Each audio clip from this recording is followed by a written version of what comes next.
What's up guys, this is J-Mac bringing you a brand new style video. Today we're going to be doing some live commentary. I don't know how well it's going to go, this whole concentrating on driving and talking. This should be illegal, talking and driving. See, I didn't even fucking press the gas pedal, that's horrible. Today, as you can see by the title, I wanted to talk about a little thing that happened to me this past summer. I got in my first accident. I've had my license for 7 years, never gotten in an accident ever. And I finally got into one. Luckily, it wasn't with my own car, so I'm okay with that. That's one kind of benefit, I guess. But what had happened, I guess, is we left the job site, and I was about two blocks away from the shop. I was in the work truck, and it was a F350 or F450, maybe even F550. I don't even know. I think it actually was an F550 or 450. Oh god, no! And we were pulling up to a light. It was there was a lot of traffic, and everybody in front of me, for some reason, I don't know why, but everybody started slamming on the brakes like these freaking idiots. Get out of my way. And I had a little bit of a weight in the back of my truck, so when it shifted, I tried to hit the brakes, and that definitely did not go too well, as anybody knows that's ever driven any kind of bigger vehicle. And I slid right into the car in front of me.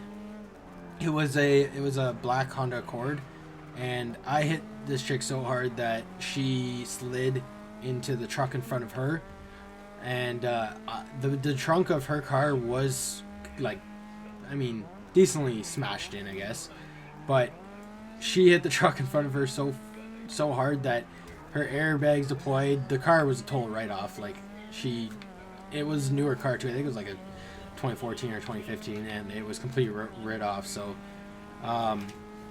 then I had been this was my first accident, so I didn't even know what I was supposed to do. They called the cops or whatever you're supposed to call 911, I think.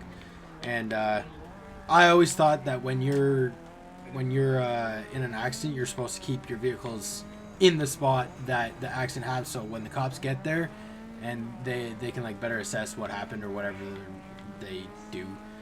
And the cop shows up, and he's like, are these vehicles, because, well, I guess it's because it was rush hour and shit, but they're like, can these vehicles be moved? And we're like, well, yeah. They're like, okay, get them on the side of the road. Why are they in the middle of the road? We're like, well, I thought they were supposed to be in the middle of the road because it's freaking, see, I messed up there. But you're supposed to be able to see what happened, but apparently not, I guess. That's how it's supposed to be. So after about an hour and a half, because it was like 5 o'clock when this happened, because it was time, like, the day was over. It was like 6:30 by the time all this shit finished. And I ended up with careless driving, which that was not pretty. And on top of that, insult to injury, it was on August 10th. My birthday was August 2nd, and it had been the 5-year mark. My license had expired. I hadn't gotten to renew my license yet, but it was only 8 days after, or was it the 12th? I don't know. It was 8 or 10 days after my license expired, anyways. And so I got nailed with driving without a license, or driving with expired license. I don't know exactly what they would call it, but, and luckily though, the cop told me that he was honest with me. He was like, whatever you do, don't go and pay this. Like, don't go pay the fine, because it was like $800 altogether and 6 demerit points, which was ridiculous. So he's like, don't go and pay that. It would be honestly the dumbest thing ever to go and pay that amount. They said, go in front of the Crown or whatever it is and fight the ticket. And they're normally good, and they'll drop it. So I was like, all right, well, obviously, if I don't have to pay $800, I'm not going to pay $800. It wasn't even necessarily the money that I was worried about. It was more the 6 demerit points, because I don't know in any other country if that's how their points work. I don't even think they even have demerit points. But if you're not from Canada, then I'll explain a little bit. It's you have 9 points, and over a 7-year period. Wow, I just messed up. Yeah, I don't drive like this in real life, I swear. I'm a better driver. But so you have 9 points, and I think they stick with you for 7 years or whatever it is.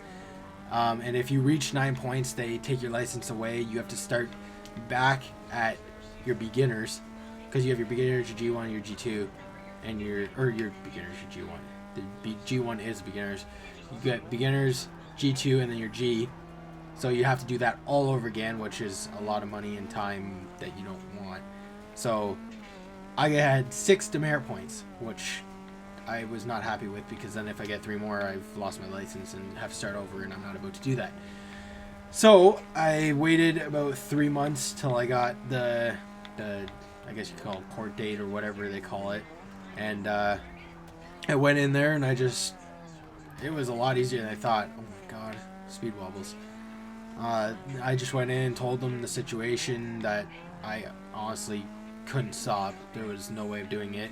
And they lowered it down to failure to stop and go safely, or failure to brake safely. I don't know, it was something like that. And then for my license, they said failure to what was it? Failure to surrender license, which is basically saying that, like, I didn't have my license on me, sort of thing. Like, say I left my license at home and got pulled over. That's what that fine was. So in the end, it actually turned out good, because I got so they lowered down to that, and it was altogether, I think I owe $250. I think it was like 80 and 100 and something or whatever, and 2 demerit points, which is a lot better. So in all, I guess it worked out all right. It was scary as hell though, because I rode off a car and could have seriously injured someone. Luckily, no one was injured. Well, I guess, I don't know if you call it much of an injury due to the accident, but the chick got chemical burns from the airbags going off, but not because of, like, the impact or anything, where no one was hurt from that. But oh god, oh no, we're reversing that. That turned out really bad. So in all, it did turn out decent. I still have, you can ask for however much time you want to pay it off, and right now I'm on a layoff because of, like, winter. I do seasonal work, and I got 60 days. Oh, I won, look at that. I asked for 60 days, so I still got like 2 or 4 weeks, I don't know, left till I get it. And yeah, then I pay that off and everything's good. I just wanted to tell you guys this story because I thought it was interesting, I guess. It was my first accident. Something kind of interesting in my life I could talk about, and I wanted to do a live commentary and see how that went. So everything turned out pretty good, and I got some more money. Sweet. So what did I get? That's not my... Oh, that's total XP. I was going to say, that's my total money. I'm screwed. I hope you guys enjoyed this video. If you did, please hit that like button. A lot of you guys watch my videos and they don't hit the like button, but it makes me know that you guys actually watch the video and enjoy it, because if you did enjoy this, I will do more. And also, if you enjoyed it, please comment and subscribe. Comment if you want me to do more of these, or if there's other games you want me to do commentary over, or whatever you want. And yeah, I hope you enjoyed it, and I'll see you in my next video.